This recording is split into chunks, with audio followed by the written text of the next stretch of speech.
Robert Arthur was surrounded by strangers. He stood outside the entrance to Lovecraft Middle School, watching the students pass by, searching for a familiar face. Everybody was talking to someone. Kids were joking and laughing and goofing around, but Robert didn't recognize a single person. Earlier that summer, his neighborhood had been redistricted. This was a fancy way of saying that all of his old friends were attending Franklin Middle School in the north part of town, but somehow Robert got stuck attending Lovecraft Middle School in the south part of town. His mother told him there was no say in the matter. It was just the luck of the draw. "But you're going to love it," she promised. "They spent millions of dollars building this school. It's brand new, state-of-the-art, with a swimming pool and digital chalkboards and everything. Oh, it's such an incredible opportunity." Robert wasn't so sure. He would have happily traded the swimming pool and digital chalkboards for the chance to be with his old friends. He had 100 different worries. Who would sit with him at lunch? What if he needed help opening his locker? Wasn't anybody from his old school here? Beside the main entrance of the school was a large digital billboard with an animated message. "Welcome, students. Please report to the athletic arena for the ribbon-cutting ceremony." It might have been faster to walk through the building, but Robert wasn't in a hurry.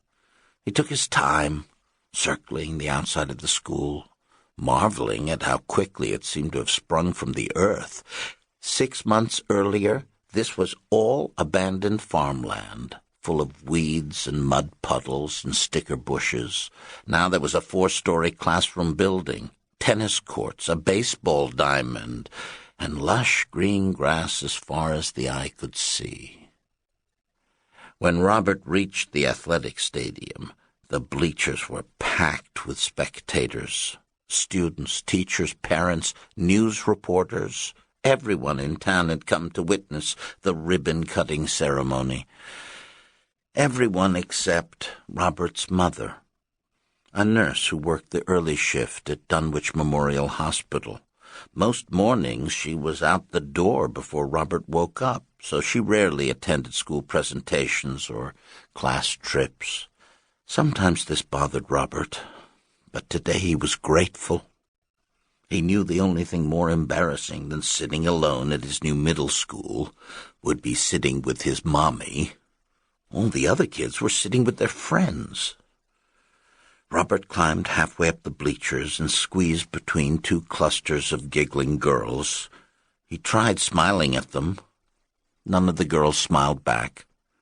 The ribbon-cutting ceremony was already underway. First the mayor thanked the governor, then the governor stood up and thanked the teachers' union, then a bunch of teachers got up and thanked the Parents' Association, then a bunch of parents cheered and thanked Principal Slither.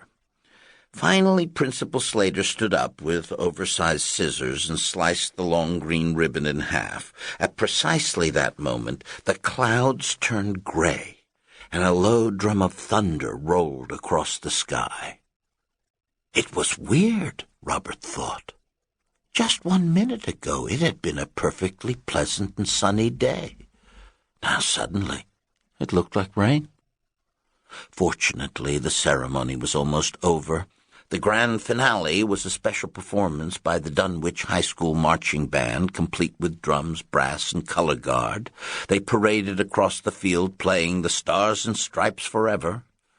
Robert glanced over his shoulder, peering up at the bleachers, scanning the faces. There must have been 400 kids in the arena.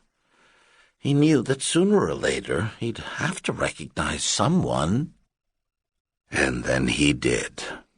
The worst possible someone. Oh, no! Robert immediately faced forward, but it was too late. He'd been spotted. "Hey, Robert! Is that you? Robert Arthur?" He couldn't believe his rotten luck. Glenn Torkels, The one person he knew at Lovecraft Middle School, and it was Glenn Torkles, the bully who had tormented him for years. "Robert, I'm talking to you."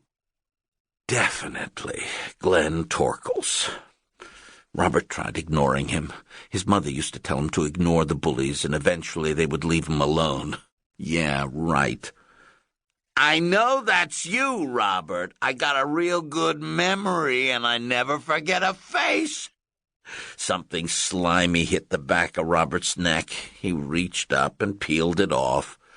A half-chewed gummy worm. "Turn around and look at me." Robert knew that Glenn would get what he wanted sooner or later. Glenn always did. Robert turned around, and another gummy worm struck him right in the forehead. Glenn laughed uproariously. "Bullseye!" He was seated 2 rows behind Robert, looking much like he did back in elementary school, only bigger.